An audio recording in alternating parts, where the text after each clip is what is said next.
에레미야서 2장 9절부터 보도록 하시겠습니다. 그러므로 내가 여전히 너희와 다투고 너희 후손과도 다투리라 여호와의 말이니라. 지난 시간에는 이제 이스라엘 백성들이 우리 하나님께서 출애굽을 통해서 애굽 땅에서 이스라엘 백성들을 갖다가 구출을 하시고 또 그 건조한 땅, 그 사막을 갖다가 통과케 하시고 또 가나안 땅에 들어가서 또 젖과 꿀이 흐르는 그 땅에서 기름진 그 땅에서 얼마든지 이렇게 부유하게 풍족하게 이렇게 살 수 있도록 인도를 해주셨는데도 불구하고 이 이스라엘 백성들이 우리 하나님을 갖다가 섬기고 모시는 것이 아니라 오히려 우리 하나님을 떠나서 우상을 갖다가 섬기는으로 해서 이제 하나님께서 징계하시는 꾸중하시는 이런 내용을 갖다가 지난 시간에 이렇게 볼 수가 있었습니다. 그러므로 내가 여전히 너희와 다투고 너희 후손과도 다투리라. 여기에서 이제 너희라고 하는 것은 지금 BC 627년경에 가까운 즈음에 이 말씀이 선포되어지고 있다고 봤을 때 바로 그 즈음 살아가고 있는 이스라엘 남유다 백성들이라고 생각을 할 수가 있어요. 근데 다툰다, 이 말은 이제 어떻게 보면 다투다, 논쟁하다 그런 뜻을 가지고 있거든요. 그래서 이제 재판정에 서가지고 서로 논쟁을 하는 그런 모습을 갖다가 일단적으로는 생각을 해볼 수가 있습니다. 근데 이제 이스라엘 백성들이 보통 우리 하나님과 다툰다고 했을 때, 하나님의 백성이 그 하나님과 다툰다고 했을 때, 우리가 하나님과 다툰다고 했을 때 그 의미는 어떠한 의미를 갖고 있는 거니? 우리가 하나님의 말씀에 순종하지 아니하고 하나님의 말씀을 거역하고 우리의 뜻대로 우리 맘대로 행하는 것을 갖다가 가리켜서 다툰다고 그럽니다.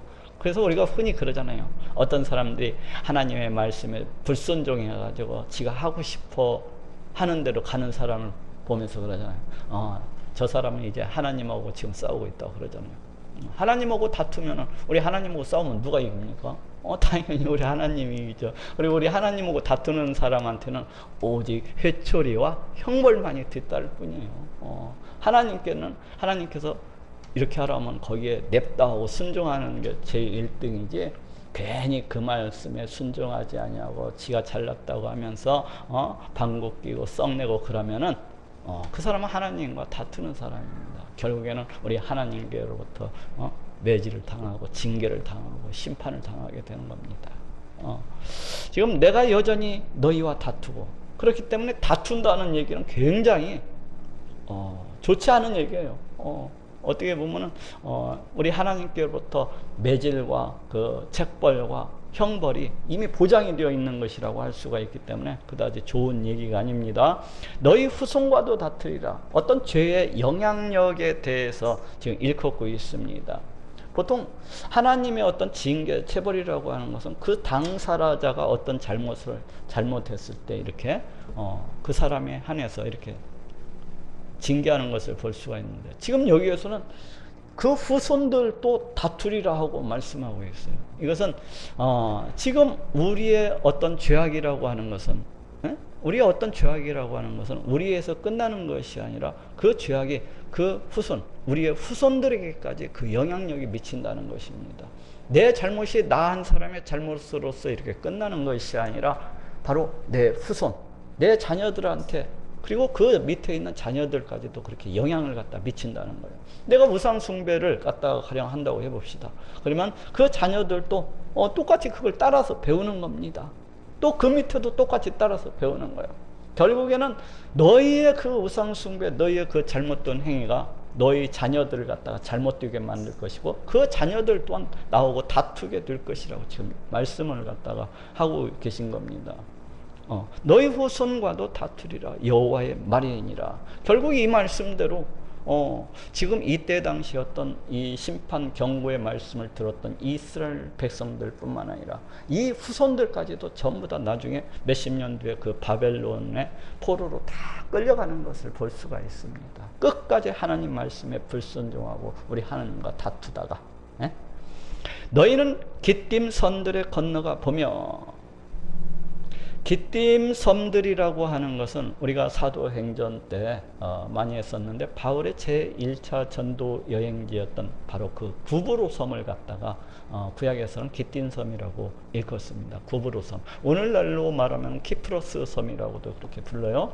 그래서 너희는 기띔 섬들에 건너가 보면 게달이라고 하는 것은 아라비아 그 사막, 그러니까 가나안 땅 동편에 있는 그 사막에 살고 있는 그 민족을 갖다가 가리키는 말이에요. 그래서 기띔 섬들에 건너가며 게달에도 사람을 보내어서 이 같은 일의 유무를 자세히 살펴보라. 이 같은 일이 있는지 없는지 과연 너희가 가서 한번 알아보고 살펴보라는 것입니다. 어떠한 일입니까? 이제 11절에 대해서 그 이야기를 하고 있어요. 어느 나라가 그 신을 신 아닌 것과 바꾼 일이 있느냐? 거기 기띔 섬들에도 가보고 저기 게달에도 가서 너네가 한번 이런 일이 있었는지 없었는지 한번 알아봐봐. 그 어떤 민족이, 그 어떤 나라가 그 신을 민족 대대로 이렇게 섬겨온 그 민족 고유의 신을 신이 아닌 것과 바꾼 일이 있느냐. 즉 이 말은 무엇입니까? 이방인들은 보통 그 조상 대대로 우상을 갖다가 이렇게 섬겨오지 않습니까? 그 민족 고유의 신들이 있어야 아니고. 그런데 그 어떤 나라도 그 민족신 대대로 섬겨왔던 그것을 갖다가 내버리고 다른 것을 갖다가 그렇게 섬기는 나라는 없다는 것입니다. 그런데 우리 하나님께서 이스라엘 백성들, 너네는 바로 민족 대대로, 니네 조상 대대로 섬겨왔던 우리 하나님, 그걸 갖다가 내버려버리고 지금 무엇을 섬겨요? 헛된 신, 우상을 갖다가 이렇게 섬긴다는 거예요. 그러나 나의 백성은 그 영광을 무익한 것과 바꾸었도다. 그 어떤 민족도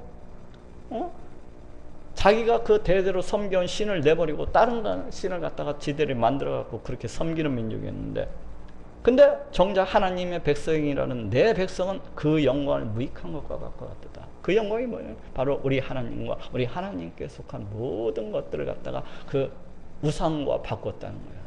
우상과 바꿨다는 거예요. 우리 하나님께서 그동안 베풀어 주셨던 어떤 은혜, 우리 하나님께서 그동안 베풀어 주셨던 사랑, 지키심, 보호하심, 그리고 채워주심, 이런 모든 것들을 갖다가 그 우상으로 그냥 낼름 바꿔버렸다는 것입니다. 그 영광을 무익한 것과 바꾸었도다. 너 하늘아 이 일을 인하여 놀랄지어다. 우리 하나님께서 그 증인으로서 이제 하늘을 갖다가 호출하고 있는 것을 볼 수가 있습니다. 이 하늘은 이스라엘 백성들이 그동안 우리 하나님께서 애굽 땅에서 인도하여 내신 것도 봤었고, 또 광야를 갖다가 통과케 하신 것도 봤었고, 또 광야 40년 동안에 우리 하나님께서 이스라엘 백성들에게 만나를 갖다가 내려서 이렇게 먹여주신 것도 봤고, 또 목이 가를 때는 또 시내에서 물을 내서 주시는 것도 봤었고, 또 그 요단강이 갈라져서 가나안 땅에 들어가게 하는 것도 봤었고, 또 가나안 땅에 들어가게 해서도 또 적과 꿀이 흐르는 그 땅에서 아주 기름진 것을 이스라엘 백성들이 먹고 마실 수 있도록 그렇게 은혜 주셨던 것을 다 봤었어요. 그런데 이스라엘 백성들이 그런 하나님의 모든 은혜를 갖다가 망각해버려 배은망덕하게도 우리 하나님을 버려버리고 우상을 쫓아서 섬기는 이런 모든 것들을 갖다가 다 봐요. 이 하늘조차도 놀랄 것이라는 겁니다. 너희들의 그 배은망덕한 모습을 보게 되면은, 그리고 그 배은망덕함으로 인해서 결국에는 우리 하나님의 심판을 갖다가 받게 될 것인데, 그 하늘조차도 그 하나님의 심판이 너무나 클 것이기 때문에 부들부들 떨 것이고 두려워할 만큼 그렇게 너희가 그렇게 잘못을 갖다가 우리 하나님 앞에서 이제 번영하였다는 것입니다. 여호와의 말이니라. 내 백성이 두 가지 악을 행하였나니. 이스라엘 백성들이 이제 행한 악 두 가지에 대해서 이야기를 하고 있어요. 곧 생수 근원이 되는 나를 버린 것. 왜 하나님을 갖다가 하나님 자신 스스로를 가리켜서 생수의 근원이 되신다고 그렇게 말씀을 하고 있는 것일까요? 그것은 우리 인간이 처한 그런 어떤 현실, 그런 상황과도 이게 관계가 있습니다. 우리 인간은 에덴 동산에서 얼마든지 그 우리 하나님의 은혜와 사랑과 우리 하나님의 그 돌보심 속에서 아주 행복하게 그렇게 살아갈 수가 있었어요. 그런데 죄를 범함으로 해서 에덴 동산에서 쫓겨나고 어떻게 살게 되었는가? 온갖 염려와 근심과 걱정과 두려움과 공포 가운데에서 또 시기와 질투와 다툼 가운데서 또 온갖 질병의 고통 속에서 그렇게 살아가다가 죽음을 갖다가 맞이하게 돼요. 이 인생의 허무. 근데 여기에서는 이제 그 인생, 이런 모든 것을 갖다가 한마디로 이야기한다면 어떻게 보면 인생의 그 목마른 갈증이라고 할 수가 있어요. 그걸 갖다가 해결해 주실 수 있는 분은 우리 하나님밖에 없습니다. 그걸 갖다가 해결해 줄 수 있는 분은 우리 하나님밖에 없어요. 우리 인간의 이 갈증과 이 목마름, 이걸 갖다가 해결해 주실 수 있으신 분은 우리 하나님밖에 없습니다. 세상 어디에 가서도 이 갈증을 갖다 해결할 수가 없어요. 아무리 많은 돈을 갖다가 번다고 할지라도 인선 여전히 목마르고 갈증한단 말이에요. 아무리 높은 지위를 얻는다 할지라도, 아무리 많은 공부를 갖다가 한다 할지라도 이 인생의 목마름과 갈증이라고 하는 것은 결코 해결할 수가 없어요. 누구만이 해결할 수가 있습니까? 오직 우리 하나님만이 해결할 수가 있어요. 그래서 우리 예수님께서도 그러시잖아요. 나를 믿는 자는 그 배에서 생수의 강물이 솟아나리라고 하시잖아요. 우리 하나님밖에는 그 인생의 그 목마름과 갈증을 해결해 줄 수 없는 그런 분이시기 때문에 우리 하나님 자기 자신 스스로를 가리켜서 생수의 근원이 되는 나를, 우리 하나님을 갖다가 마셔야 된다는 거죠. 마셔야 된다는 거죠. 그런데 그 생수의 근원이 되는 우리 하나님은 이스라엘 백성들이 버려버렸다는 겁니다. 그리고 어떻게 했습니까? 스스로 웅덩이를 팠다는 거예요. 스스로 생수를 얻기 위해서 스스로 웅덩이를 갖다가 팠다는 것입니다. 자신들의 목마름을 갖다 해결하기 위해서, 자신들의 갈증을 해결하기 위해서 스스로 웅덩이를 갖다가 팠다는 겁니다. 그 웅덩이가 뭡니까? 바로 우상숭배예요. 풍요의 신이라 해갖고 바알신을 갖다가 막 섬기고, 그 자신 스스로가 만들어낸 그 신 우상들을 갖다가 막 만들어가지고 그 우상들을 갖다가 이렇게 섬겼다는 것입니다. 그게 1차적인 것이고, 또 웅덩이를 갖다가 그 스스로 팠다는 것이 무엇입니까? 우리 하나님보다도 세상 것을 갖다가 더 의지했다는 것입니다. 우리 하나님보다도 세상에 있는 것, 세상에 있는 군대, 세상에 있는 어떤 돈, 세상에 있는 어떤 권력, 이러한 것들을 갖다가 더 의지를 갖다 했다는 것입니다. 우리 하나님을 의지하는 대신에 이러한 것들을 갖다가, 그리고 자기 자신의 어떤 또 지혜, 어떤 능력, 이러한 것들을 갖다가 더 의지했다고도 볼 수가 있어요. 스스로 웅덩이를 판 것인데 그것은 물을 저축지 못할 터진 웅덩이라. 그 옛날 시골에서 이 샘을 파는 것을 볼 수가 있습니다. 뭐 샘을 갖다가 아무데나 뚫는다고 해서 그 물이 다 나오는 게 아니더라고요. 샘은 그 물자리를 봐가지고 거기다 관정을 갖다가 탁 뚫어야 거기에서 물이 쫙 나와가지고 어느 정도 파면은 그 샘 밑에 가서 물이 고이는 것을 볼 수가 있어요. 생수가 이렇게 고이는 것을 볼 수가 있습니다. 그런데 어떤 그 샘을 파고 들어가다 보면 실패하는 경우가 있어요. 아무리 깊이 파도 물이 안 고이는 겁니다. 물이 안 고이는 거예요. 물이 그냥 바닥에 있기만 하지, 그 바닥이 터졌는지 물이 고이지를 않는 거예요. 바로 이제 여기에서도 웅덩이를 팠는데 그 물을 저축지 못할 터진 웅덩이를 갖다 팠다는 겁니다. 우리 인간의 스스로의 어떠한 노력, 그러니까 세상 것을 더 의지하는 것, 우상을 갖다가 섬기는 것, 자신의 어떤 재능과 지혜와 이러한 것들을 갖다가 더 의지하는 것, 이것이 결코 생수를 갖다가 얻지 못하리라는 겁니다. 자기 자신은, 우리 인간은 목말라서 그 갈증으로 인해서 그 웅덩이를 갖다가 파는데 결코 얻지 못하리라는 겁니다. 오직 인간의 그 모든 것을 갖다가 다 해결해 줄 수 있으신 분은 누굽니까? 모든 문제를 우리 하나님밖에 없는 거예요. 우리 하나님은 이 세상 온 우주 만물을 다 창조하시고 지금도 이 모든 것들을 우리 하나님의 뜻대로 다스리시고 통치하신 분이십니다. 그렇기 때문에 우리 하나님께서 못하실 일이 없습니다. 전능의 하나님이십니다. 우리 인생의 모든 문제는 우리 하나님 안에서 해결할 수가 있어요. 그런데 이스라엘 백성들이 그것을 모르고 생수의 근원이 되는 그 하나님을 모르고 그 하나님은 버려버리고 스스로 물을 저축지 못할 그 웅덩이를, 터진 웅덩이를 갖다 이렇게 봤다는 거예요. 이스라엘이 종이냐 시종이냐 어찌하여 포로가 되었느냐. 지금 14절부터 지금 14절부터 16절은 마치 이 에레미야 선지자가 이제 시대를 갖다가 조망을 해서 이렇게 바라보듯이 이렇게 선포를 하고 있습니다. 바로 에레미야 선지자가 BC 627년경부터 이제 소명을 받고 예언 사역을 갖다가 이제 시작했다고 보는데, 바로 그 즈음에 서가지고, 그 시대 즈음에 서가지고 먼 장래를 갖다가 바라보면서 지금 이 말씀을 갖다가 선포하고 있다고 생각을 하면 돼요. 근데 지금 여기 보니까 이스라엘이 종이냐 시종이냐 어찌하여 포로가 되었느냐. 지금 에레미야 선지자가 보고 있는 것이 무엇입니까? 이스라엘 백성들이 다 이제 그 종처럼, 마치 시종처럼 다 붙들려 가지고 이제 포로로서 이제 끌려가는 그 모습을 지금 바라보고 있는 겁니다. 네? 이것이 언제 이루어졌다고요?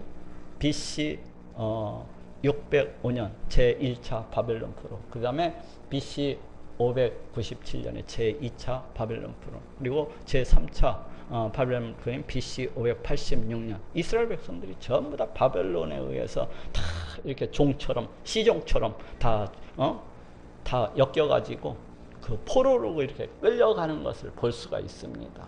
바로 지금 에레미야 선지자가 BC 627년경에서 갖고 그 시대를 관통해 가지고 지금 그 모습을 갖다가 바라보고 있는 겁니다. 그러면서 이 얘기를 하고 있어요. 이스라엘이 종이냐 시종이냐 어찌하여 포로가 되었느냐.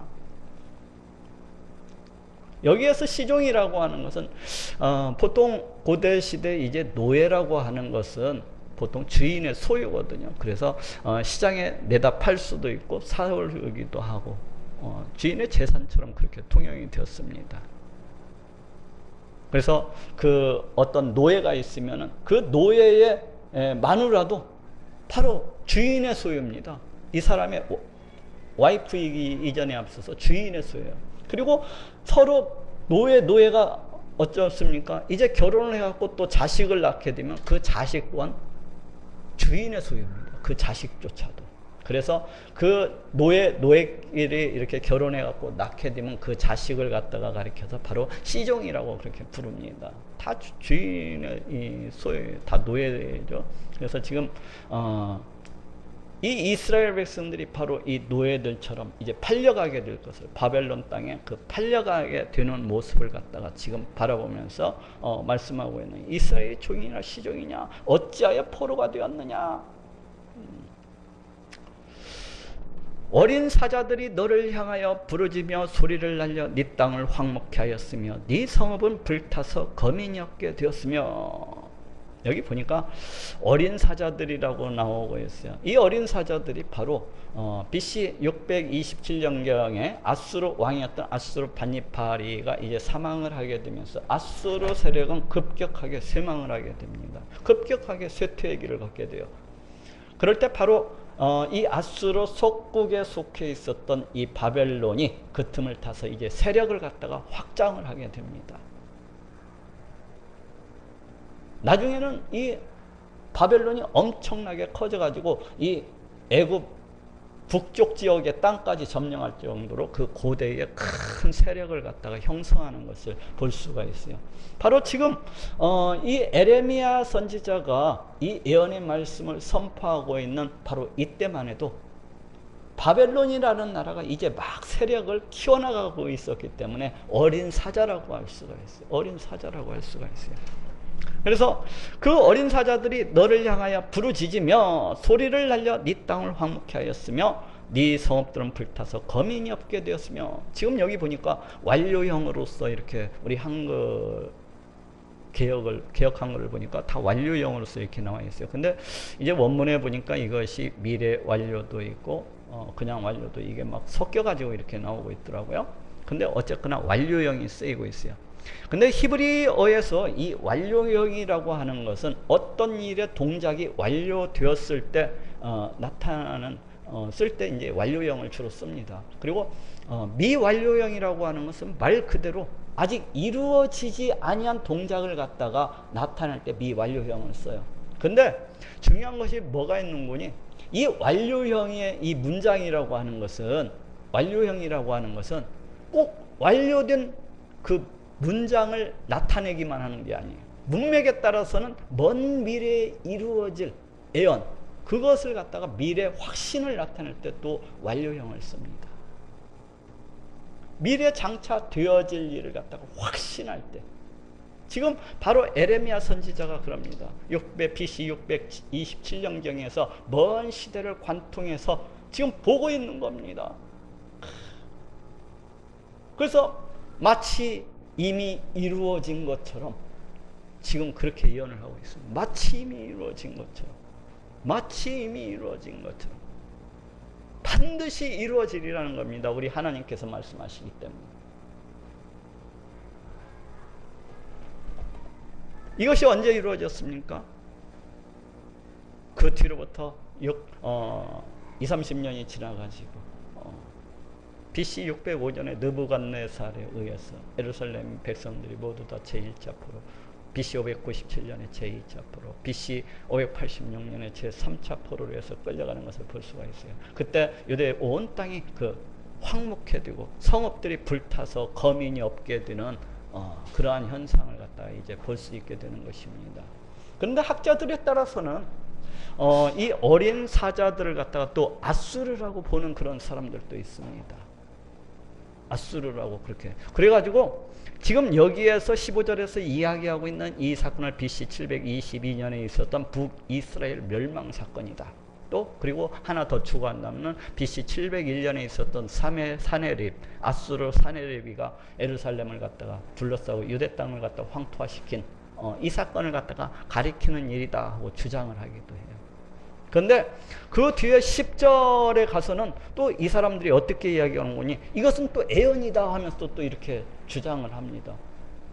그러니까 서로 앞뒤 바로 위에 있는 15절 문맥하고 16절 문맥하고 전혀 맞지 않는 그런 주장을 갖다 이렇게 하는 것을 볼 수가 있어요.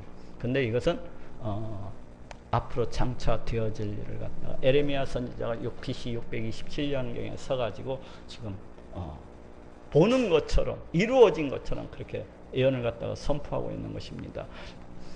16절 보시겠습니다. 놉과 다바네스의 자손도 네 정수리를 상하였으니 이것이 이제 BC 609년에 그 요시야 왕의 죽음에 대해서 지금 이야기를 하고 있어요. 여기 놉과 다바네스라고 하는 것은 애굽의 도시들을 갖다가 일컫고 있거든요.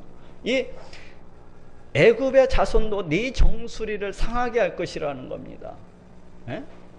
애굽의 그 자손도. 느고가 바로 무깃도 전투에서 요시야 왕과 이제 전투를 해서 요시야 왕이 느고에 의해서 이렇게 전사하게 되는 것을 갖다가 지금 예언을 하고 있습니다. 이것이 BC 609년에 있는 그런 사건입니다. 그런데 왜 하필이면 애굽이라고 안 하고 지금 놉과 다바네스의 자손도 하면서 이 놉과 다바네스를 갖다가 이렇게 드러내고 있을까요? 그것은 이제 이스라엘 백성들이 장차 바벨론의 제1차 포로, 제2차 포로, 제3차 포로를 위해서 다 끌려가게 됩니다. 그리고 BC 586년에 그 남아있던 백성들이 이제 다 이렇게 피난 가는 것을 볼 수가 있는데 바로 어디로 가게 되는 거니? 여 놉과 다바네스로 이렇게 피난 가는 것을 볼 수가 있습니다. 에레미야는 굽고 말립니다. 너희가 여기에서 바벨론 말을 잘 들으면은 우리가 이 땅에서 안전하게 그렇게 살아갈 수 있다. 굳이 그렇게 피난 갈 필요가 없다는데 이 바벨론을 갖다가 무서워해 가지고 애굽 땅 바로 놉과 다바네스로 이렇게 피난 가는 것을 볼 수가 있어요. 곧 이 에레미야 선지자는 지금 그 애굽 왕이 누구를 죽입니까? 그 이스라엘 백성들이 그 따르고 섬겼던 그 요시야 왕을 무깃도 전투에서 갖다가 죽이는데 나중에 이스라엘 백성들이 그러한 사실을 망각하고 그 땅 놉과 다바네스로 피난 가는 그 모습을 보면서 어떻게 보면 세상 말로 참 소갈창머리 빠진 놈들이라고 지금 그런 뉘앙스를 주면서 지금 이야기를 갖다 하고 있으니까 참 어떤 풍자이면서 어떤 조롱일 수가 있어요. 그래서 놉과 다바네스의 자손도 네 정수리를 상하게 하였으니 그 애국 군대 그 애국 왕 느고가 그 요시야 왕을 갖다가 무깃도 전투에서 그 죽인 것을 갖다가 이렇게 예언하고 있어요. 네 하나님 여호와가 너를 길로 인도할 때에 네가 나를 떠남으로 이를 자취함이 아니냐. 이렇게 된 이유에 대해서 지금 우리 하나님께서 말씀하고 있습니다. 네 하나님 여호와가 너를 길로 인도할 때에, 우리 하나님께서 이스라엘 백성들을 애굽에서 인도하여 내시고 또 광야 그 메바른 땅 가운데서 40년 동안 만나로서 먹여주시고 그 통과하게 그렇게 지키시고 보호해 주시고 또 가나안 땅으로 들으셔서 적과 꿀이 흐르는 그 땅에서 얼마든지 잘 먹고 잘 살 수 있도록 그렇게 인도를 해 주셨는데도 불구하고 이 모든 것들을 갖다가 잊어버리고 배은망덕하게도 우리 하나님을 떠남으로 해서 그 배은망덕함에 대한 그 죄가를 갖다가 지금 치르고 있다는 겁니다. 언제? 앞으로 그렇게 그렇게 바벨론 포로로 해서 다 이렇게 잡혀가게 될 것이라는 것입니다. 네가 시올의 물을 마시려고 애굽길에 있으면 어찌미며 또 그 하수를 마시려고 아수르길에 있으면 어찌미뇨. 이스라엘 백성들이 우리 하나님만을 갖다가 의지하고 이 만왕의 왕이 되시고 이 온 세상 역사의 주관자가 되시는 주권자가 되시는 우리 하나님만을 갖다가 섬기고 따라야 함에도 불구하고 그러지 아니하고 이스라엘 백성들이 어떻게 했습니까? 네가 시올의 물을 마시려고 애굽길에 있으면 어찌냐. 이 시올의 물은 뭐 시커먼 물이라는 그런 뜻입니다. 근데 나일 강물은 황토, 비가 올 때에도 황토물이지 시커먼 물은 아니에요. 근데 왜 시커먼 물이라고 했을까요? 그것은 이제 나일 강변 주변에 이 애굽 민족들이 나일 강변 주변에 나와 가지고 우상의 제단을 갖다가 이렇게 만들어 놓고 거기다가 짐승들을 갖다가 태우고 하면서 어찌 보면은 그로부터 흘려내린 그 시커먼 물이 다 어디로 흘려들입니까? 다 나일강으로 갖다가 이렇게 흘려들이지 않습니까? 바로 그 우상을 섬기는 그 민족으로부터 그 어떤 물을 마시려고 우리 하나님께로 와서 생수를 마셔야 되는데 그 시커먼 그 우상으로부터 흘려는 생수를 갖다가 버리고 그 시커먼 물을 갖다가 마시려고 애굽길에 있으면 어찌미요. 이제 이스라엘 사신들이 애굽에 도움을 요청하러 가기 위해서 많은 조곡물들을 갖다가 짐승들마다 이렇게 싣고서 그 애굽길을 갖다가 따라서 가는 그 모습을 갖다가 우리가 상상해 볼 수가 있습니다.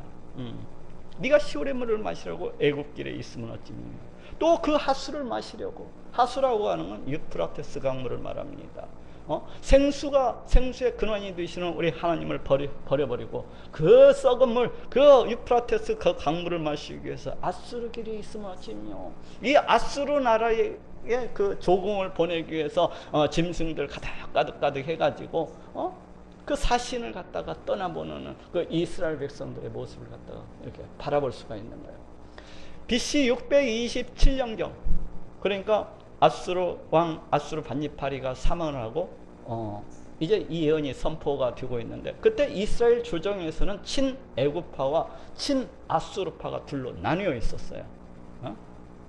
우리가 애굽에 가까이 해야 된다. 아니다, 우리가 아수르에 좀 더 가까이 해야 된다. 서로 이제 그러한 모습을 갖다가 이렇게 상상을 해볼 수가 있는 겁니다. 그럼 누가 잘못된 겁니까? 다 잘못된 거죠. 우리 하나님을 의지해야 되는 거죠. 우리 하나님. 생수의 근원이 되시는 우리 하나님만을 갖다가 의지해야 되는데, 이스라엘 백성들은 그렇지 아니하고 하나님을 떠나서 아니다, 아수르 군대를 우리가 의지해야 된다. 아니라 애굽 군대를 갖다가 의지해야 된다. 애굽 왕을 의지해야 된다. 아수르 왕을 의지해야 된다 하면서 서로 그러고 있는 모습을 갖다가 이렇게 보는 거예요. 네 악이 너를 징계하겠고, 하나님을 갖다가 섬기지 아니하고 하나님을 따르지 아니하고 그 하나님을 갖다가 버린 그 악이 너를 갖다가 징계하고 네 패역이 너를 체크할 것이라. 결국엔 너희가 그 죄악의 그 대가를 갖다가 받게 될 것이라는 것입니다. 그 우리 하나님을 버리고 너희가 스스로 웅덩이를 판 그 죄악의 대가를 너희가 받게 될 것이라는 거예요. 그런즉 네 하나님 여호와를 버린과 네 속에 나를 경외함이 없는 것이 악이요 고통인 줄 알라. 그렇죠. 우리 하나님을 갖다가 떠나서 우상을 섬기는 것, 우리 하나님을 경외함이 없는 것이 악 중에서도 큰 악이고 제일 큰 악이라고 할 수가 있어요. 그런데 그 악이라고 하는 것은 거기에서 끝나지 않고 반드시 우리 하나님의 심판을 갖다가 당하게 됩니다. 결국에는 그 악 뒤에는 고통이 따르게 되는 거예요. 결국에는 하나님을 떠나서 행하는 것, 결국에는 우리 하나님을 버시는 것, 결국에는 세상 것들을 갖다가 더 의지하는 것, 세상 것들을 갖다가 더 사랑하는 것, 내 재능, 내 어떤 능력을 갖다가 더 의지해서 살아가는 것, 이 모든 것들이 악이라는 것입니다. 여기에는 우리 하나님의 심판, 형벌, 징계가 반드시 따르고 거기에는 반드시 또한 그로 인한 고통이 따라가게 된다는 것입니다. 우리가 하나님, 생수가 되시는, 생수의 근원이 되시는 우리 하나님을 갖다가 따라가야 우리가 그 하나님께로부터 흘러나오는 기쁨과 즐거움과 평안함에 이러한 것들을 갖다가 누리게 되는 것이지, 이 세상 것들을 쫓아서는 결코 그러한 것들이 고통만이 뒤따르게 된다는 것입니다. 주 만군의 여호와의 말이니라. 우리 하나님께서 반드시 이렇게 하시리라고 그렇게 말씀을 하고 있어요. 이스라엘 백성들이 나를 버렸기 때문에, 이스라엘 백성들이 나를 버리고 세상 것을 쫓아서 갔기 때문에, 이스라엘 백성들이 나를 버려버리고 우상을 쫓아서 가버렸기 때문에 내가 반드시 이들을 갖다가 바벨론 포로가 돼서 그렇게 끌려가게 하시겠다는 겁니다. 그대로 이 말씀이 20-30년 뒤에 그대로 성취가 되어지는 것을 볼 수가 있습니다. 이것은 이 세상 역사를 주장하시는 우리 하나님이 아니어서는 이렇게 행하실 수가 없는 겁니다. 우리 하나님께서 이렇게 행하시는 거예요. 뭐 때문에 이렇게 하는 것입니까? 구원의 밑그림을 갖다가 그려나가기 위해서. 성경 전체적으로 봐서는 구원의 밑그림을 갖다가 그려나가기 위해서, 예수 그리스도를 통한 그 구원에 대해서 지금 말씀해 주시기 위해서 이 세상 역사를 통해서 그 구원의 밑그림을 갖다가 지금 그려나가고 계신 것입니다. 왜 구원의 이런 밑그림을 그려나갑니까? 너무나도 인생이 강팍하고 너무나도 인생이 완악하고 그 인생이 너무나도 교만해서 자기의 그 조그만 머리를 가지고서 우리 하나님을 갖다가 측량하고 판단하면서 하나님은 없다고, 하나님은 이러한 자들에게 깨우쳐 주시기 위해서 야, 내가 이래도 없냐, 잘 봐라, 내가 이래도 없냐, 나는 지금도 살아있고 지금도 역사하고 있단다면서 이 세상을 갖다가 다스리고 통치하시는 자가 누구냐, 바로 내가 아니냐 하면서 우리들에게 지금 말씀해 주시고 있는 겁니다. 그 하나님만을 의지해서 살아가는 것이 복이요, 그 하나님만을 갖다가 의지해서 살아가는 것이 기쁨이요 즐거움이요 평안이라는 것을 우리에게 말씀하고 계신 것입니다.